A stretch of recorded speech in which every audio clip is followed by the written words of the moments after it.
8h05 em Campos, de volta com Folha no Ar, primeira edição. Hoje, quinta-feira, dia 22, recebendo aqui o cientista social Marcelo Viana. Ele conversa conosco e nesse bloco aqui, a produção do programa pré-pautou aqui o efeito Bolsonaro na geopolítica do Brasil. Voltamos no oferecimento dos laboratórios Plínio Bacelar e Proteus Serviços de Saúde e Medicina Ocupacional. E eu volto com você, Aloysio. Só para passar pelos comentários do streaming, o professor de História, Gustavo Landim Sofiati, falando sobre o tema que a gente falou aqui na abertura, com o ofício ontem, circular interno do IFE, sobre identificação de gênero, que é com que a pessoa se encaixar e vai passar a ser assim na escola. A gente falou sobre a questão daquele projeto, o Marcelo deu detalhes também, de levar a questão da diversidade com ilustrações para as crianças do ensino médio fundamental, a reação. E Gustavo Landim Sofiati fala aqui, Haddad relata em livro que o inventor da expressão kit gay foi Garotinho, que, quando deputado, deturpou desta forma a proposta do governo federal. Está falando aqui do ex-governador Antônio Garotinho, né, que na época realmente era deputado federal. E, como todos sabemos, é evangélico. E aqui acho que a melhor resposta, Gustavo, é dada por outro telespectador do streaming, o Rogério Bacchini, comentário anterior. Esta cartilha é fruto de demagogia política. O tema que deve ser ensinado nas escolas é a questão da educação sexual em todas as vertentes.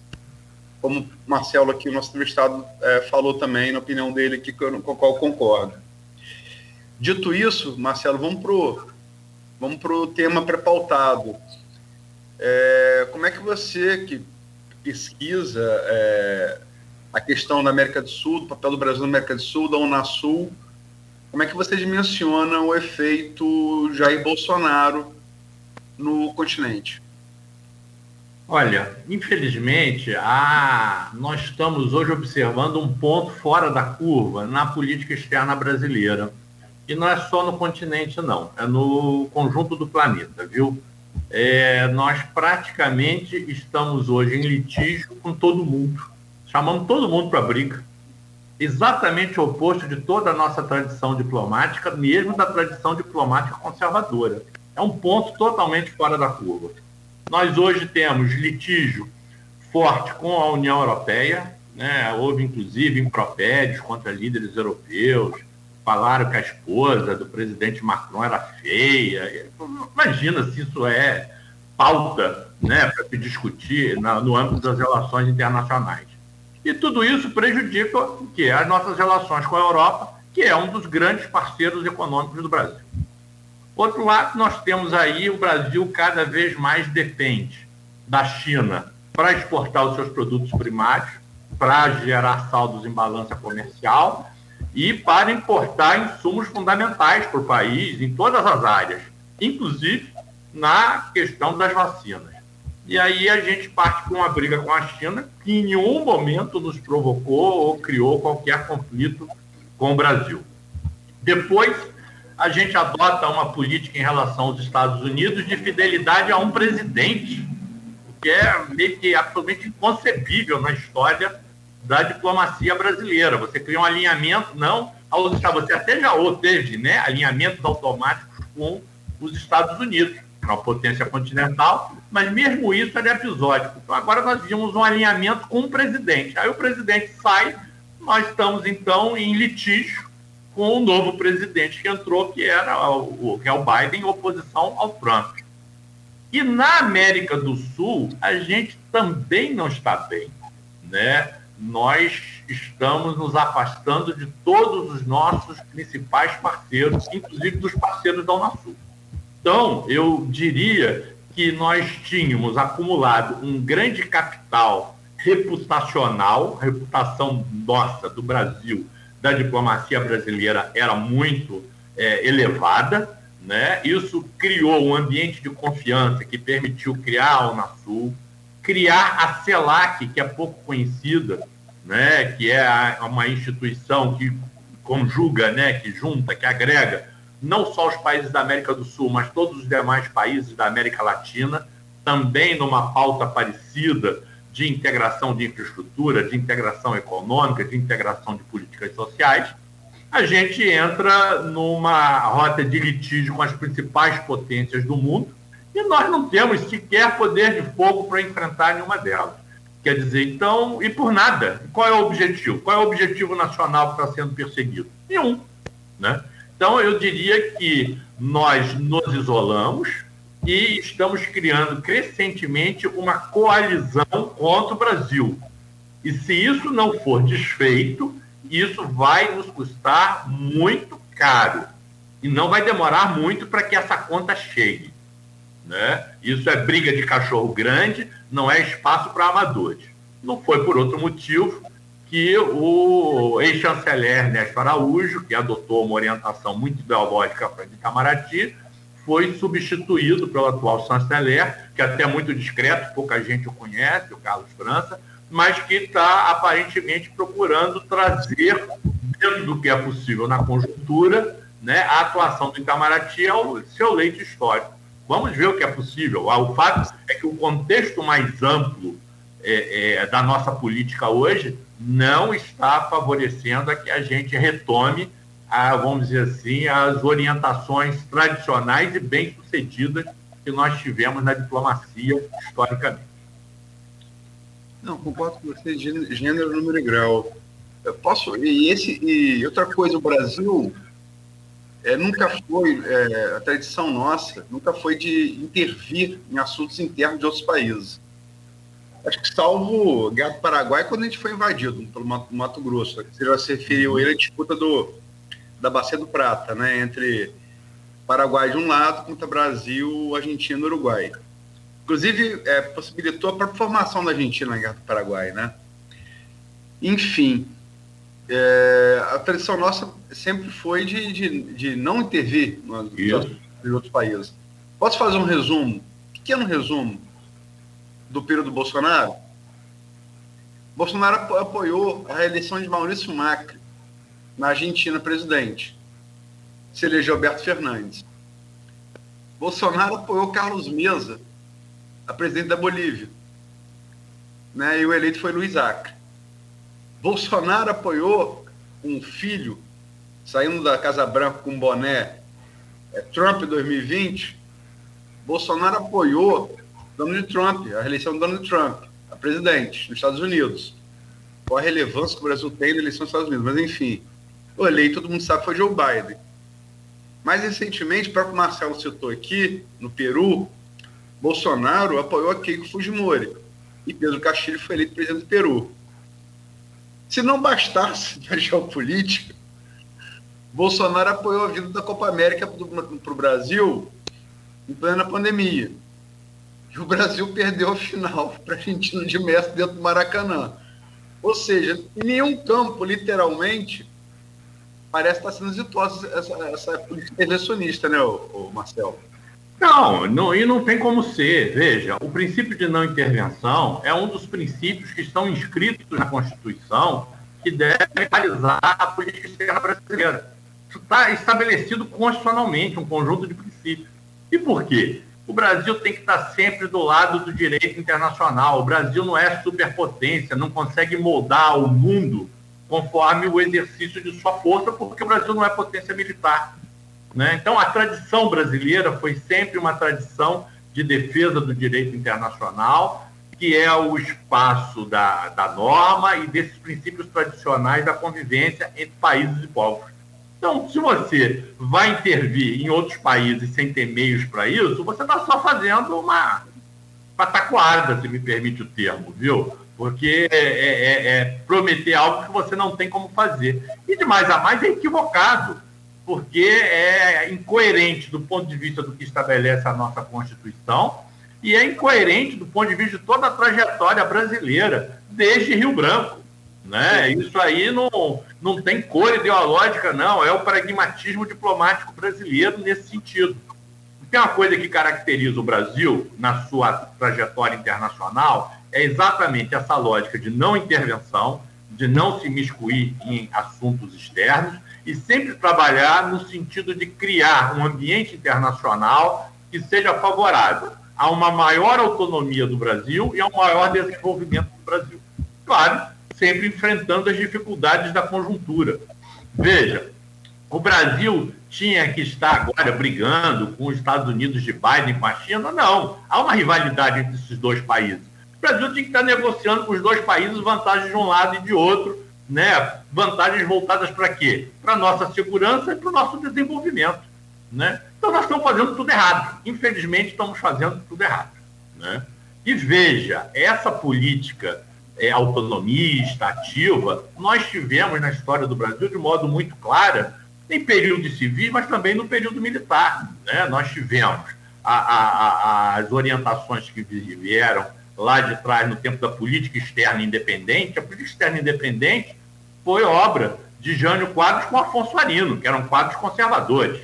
O pragmatismo responsável de Geisel e Modéstia Silveira veio nos anos 70 afirmar uma posição de autonomia do Brasil naquele mundo de Guerra Fria. E a política ativa e altiva que o ex-ministro Amorim comandou, no mesmo sentido. Então, o Brasil foi crescentemente tendo uma atuação de ator global, que acompanha a condição de comerciante global. O Brasil exporta e negocia com todo mundo, né? Ele se dá com todo mundo. E nós agora, bem recentemente, tínhamos chegado numa condição excepcional, em termos de relações diplomáticas com todos os países do mundo. O que nos trouxe retornos do tipo vitória na FAO, onde o Brasil elegeu o diretor-geral daquela organização, que é a Organização Internacional das Nações Unidas para a Alimentação, vitória na Organização Mundial do Comércio, onde nós conseguimos eleger o Roberto Azeredo, que recentemente saiu, mas que era a OMS, uma instituição, a OMC, uma instituição central para os nossos interesses na área comercial. Então, essa abertura do Brasil teve retorno. Agora nós estamos isolados, crescentemente perdendo relevância e correndo o risco de ter uma coalizão contra a gente. Não é só se isolar, é fazer com que surjam inimigos que se aliam contra a gente, contra o nosso desenvolvimento. É um caminho muito perigoso. E eu fico ainda mais preocupado porque essa estratégia, se é que há estratégia nisso, ela ameaça a nossa defesa, ela ameaça a segurança do país, né? E deveria ser objeto, sim, de ressalva de quem está querendo se meter em voto eletrônico, de quem está querendo se meter em assuntos da seara civil, ao invés de cuidar dos temas de sua agenda. Você sabe que às vezes eu fico pensando que essa...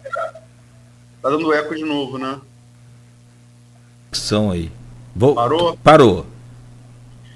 Eu fico pensando, Marcelo, esse murro em ponta de faca da política externa do governo de Bolsonaro é interessante. Você está fora de campos há quanto tempo? Eu já estou há muitos anos, viu? Eu saí aí para estudar no Rio de Janeiro, depois fui para Brasília, circulei pelo mundo, viu? Então, realmente já tem aí... Eu não vou nem te contar, porque senão vai entregar que eu sou do Jurassic Park, viu? Mas você você regressou a campo no último ano ou 2 anos? Não, eu tenho ido. Agora, nesse período de pandemia, eu não fui, não, viu? Meus pais moram aí, a gente cuidou de fazer isolamento social direitinho, até para preservá-los. Graças a Deus já conseguiram tomar as 2 vacinas, já estão aí com seus 80 anos, estão aí sobre os nossos cuidados, viu? Então eu também evitei ir, e eu também tenho que me cuidar, né? Porque eu também estava aí na linha de tiro, né? Por causa de comorbidades que a gente tem que se cuidar. Então, eu estou aí há um tempinho sem ir a campos, mas costumo ir regularmente, né? Sempre tenho familiares aí, irmãos, primos, enfim, toda a família daí. Não, porque quando você fala em pragmatismo, e na ausência desse pragmatismo, que foi a tradição brasileira, e a ausência dele na política externa do governo Jair Bolsonaro, né? Eu citei aqui uma série de exemplos. né? Inclusive, virou Mick Jagger geopolítico, né? Onde ele se mexe dá o oposto, né? É uma espécie de um Sadim, um Midas Avessas, né? Mas, enfim, aqui em Campos tem outdoors fechados com o Bolsonaro. E vários desses outdoors são patrocinados pelo Sindicato Rural de Campos. Nada contra, não vai aqui nenhuma crítica. Eu acho que os setores têm que assumir suas posições políticas, sim. Faz parte da democracia. Agora, ainda, acho que não mudou da sua época para cá, Marcelo, ainda a cana-de-açúcar, ela ainda é a cultura dominante em Campos, né? Gera muitas divisas, inclusive, gerou 500 milhões de divisas ano passado, um orçamento executado de 1,5 bilhão. Ou seja, não precisa ser nenhum gênio matemático para perceber que foi um terço. E, com 2 usinas funcionando, vai estar uma terceira agora na Sapucaia e Canabrava, vai entrar Paredes e voltar amanhã no ano que vem, botando mais 200 milhões nessa conta. Segundo o cálculo que fez aqui nesse programa um proprietário da usina, o Geraldo Ryan Coutinho. Mas como é que você apoia um governo, sendo você produtor de cana, né, na sua maioria aqui em Campos, que importou 187,5 milhões de litros de etanol dos Estados Unidos com tarifa zero? A falta de pragmatismo me parece ser contagiosa no caso do Bolsonaro, né? Uhum. Ela se dá também sobre os setores que eu apoio. Porque se você plantar cana para fabricar etanol e o governo importa 187,5 milhões de litros de tarifa zero dos Estados Unidos, na era Trump, qual a lógica dessa relação? Sim. Olha, você foi num ponto que é específico de Campos, que é da cana e do álcool, mas vale para um conjunto de outros produtos que o Brasil produz e que tendem a sofrer restrições crescentes. Veja, muitas vezes nossos compradores não têm como reagir imediatamente, porque é difícil mudar de fornecedor de uma hora para outra. Mas, num horizonte de mais longo prazo, se eles sentem que vão ficar na dependência de um fornecedor não confiável, é isso que está começando a acontecer em relação ao Brasil na área de produtos primários, por razões diversas, conforme o parceiro. Na China, em relação à China, o problema da desconfiança política. Em relação à Europa, o problema ecológico. Em relação aos Estados Unidos, também desconfiança política. Bem, se nós caminhamos nessa direção, nós colocamos em risco a própria sustentação das nossas exportações no futuro. E, provavelmente, daqui a pouco começaremos a sofrer retaliações de sanções, de sobretaxas, de restrições sanitárias em relação às nossas exportações de produtos primários. Não faz muito sentido. A mim me parece que alguns setores do agronegócio já perceberam que estão atuando contra seus próprios interesses. Eu acho que ainda minoritários, alguns setores mais lúcidos.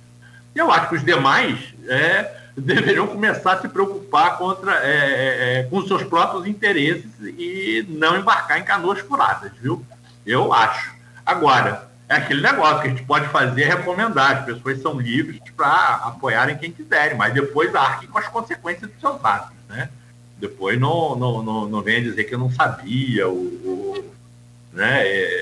Enfim, a democracia envolve a liberdade de escolha, mas também depois o ônus de suportar as escolhas feitas. E nós estamos aí pagando um preço caríssimo em diversas áreas por escolhas equivocadas feitas, né? Talvez esses setores, como o caso dos produtores de cana de Campos, tem que esperar a confirmação daquela famosa frase de Jim Carville, estrategista de campanha de Bill Clinton, né? This economy, stupid. É economia. É isso aí. Isso aí vai. Mas em alguns setores do agronegócio, esse calo já apertou. Estão absolutamente conscientes que, por exemplo, a falta de compromisso na área ambiental. Veja, o Brasil estava liderando a agenda ambiental, estava agindo, pondo e dispondo sobre o assunto. Era liderança reconhecida por todos. O Brasil recebeu aqui a Rio+20, foi o patrocinador de um documento que conseguiu, na última hora, conciliar tantos interesses conflitivos e divergentes.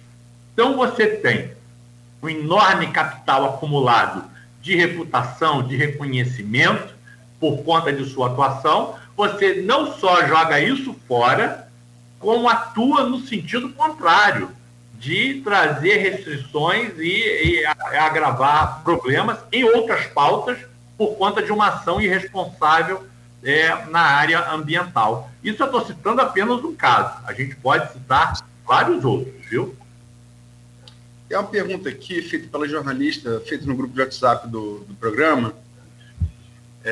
Feita ontem, a gente anuncia a pauta e lança sugestões de pauta no grupo, né?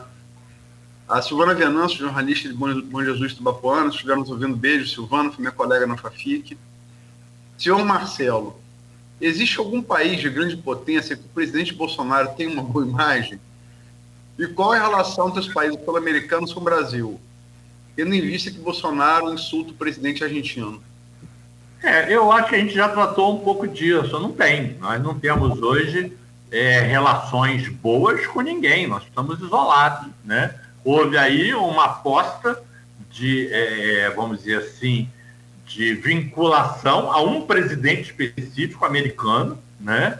Confiando, vamos dizer assim, nessa relação, e uma aposta equivocada, porque foi uma relação em que nós entramos com um monte de concessões. Você citou o caso aí do álcool, mas há muitas outras concessões, e não ganhamos nada em troca. Absolutamente nada em troca, né? Então, no contexto atual, eu diria que nós estamos aí isolados. Alguém já usou o termo pária. Estamos caminhando, se não já estamos lá, estamos caminhando para nos tornarmos pária. Párias do ponto de vista político, com esses pronunciamentos militares, párias do ponto de vista social, com agravamento das desigualdades sociais, volta da pobreza, da fome, etc. Pária do ponto de vista econômico, porque nós estamos derrapando e não estamos conseguindo retomar o crescimento. Não se iluda, essa reaçãozinha que nós estamos tendo esse ano é a compensação da compressão forçada que a pandemia causou no ano passado.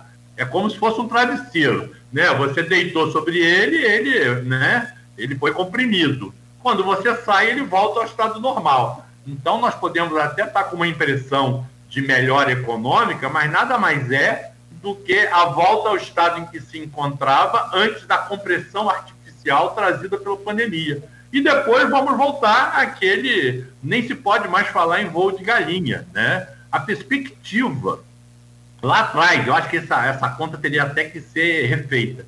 O Instituto Brasileiro de Economia da Fundação Getúlio Vargas estava estimando que nós íamos voltar ao PIB de 2013 em 2025 ou 2026, e que a gente iria voltar à renda per capita de 2013, né, a renda que o Brasil já teve, em 2030, se tudo corresse bem. E, infelizmente, até agora as coisas não estão correndo bem, né? Então, é isso. A perspectiva é que a gente vai levar uma década aí pela frente para voltar onde estava há 7 anos atrás. É dramático isso para o desenvolvimento do país, para o enfrentamento de todas as nossas dificuldades internas e também para sustentar uma agenda internacional ativa, dinâmica, porque nos tira as bases, né, materiais que poderiam dar o suporte para a gente ter uma ação mais desenvolta, né, nesses diversos espaços internacionais em que deveríamos atuar em busca aí do melhor para o Brasil. Seguindo aqui com a interatividade que esse programa oferece aí aos ouvintes, aos internautas, e também aos componentes aí do grupo, como o Aloysio já anunciou, tem a pergunta aqui do Rogério Bacchini, e ele diz aqui: cientista social, qual a sua análise sobre o regime da balzaquiana democracia brasileira no que confere às suas conquistas e fracassos desde a implantação até os dias atuais? Uma outra pergunta: o regime vigente evoluiu, estagnou ou regrediu? Olha, eu diria que nós tivemos uma trajetória muito interessante, que vem do processo de redemocratização estávamos caminhando para um amadurecimento institucional. De repente, talvez até em linha também com certos eventos ocorridos pelo resto do mundo, nós começamos a sair desse eixo, viu? Tem gente que atribui e diz o seguinte, que nós estamos voltando a um padrão de república velha em função até da regressão da nossa estrutura econômica de perda de complexidade. Ou seja, o país estava se transformando numa democracia vibrante porque tinha uma economia que crescia, se desenvolvia, se industrializava e estava atualizada com o mundo.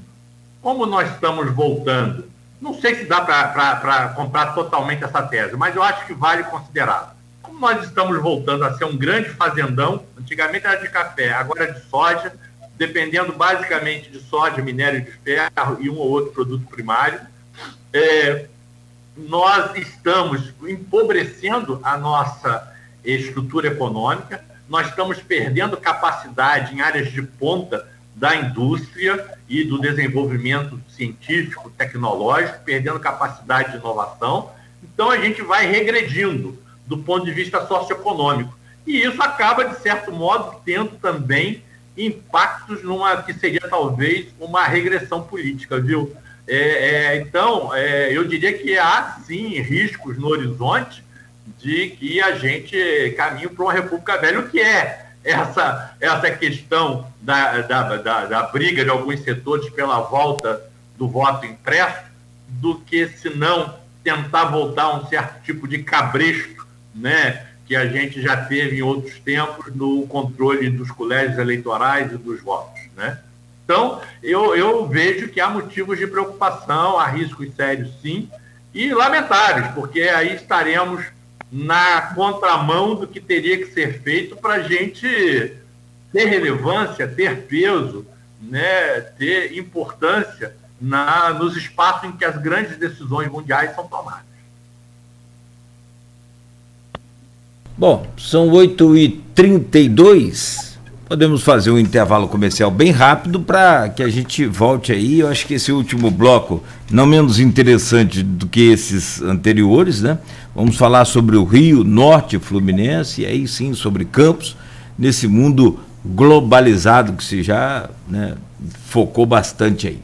São 8h32, repetindo, do oferecimento dos laboratórios Plínio Bacelar e Proteus Serviços de Saúde e Medicina Ocupacional, com tratamento de acupuntura e fisioterapia também. Procure hoje, né, o Proteus. Quando se pensa em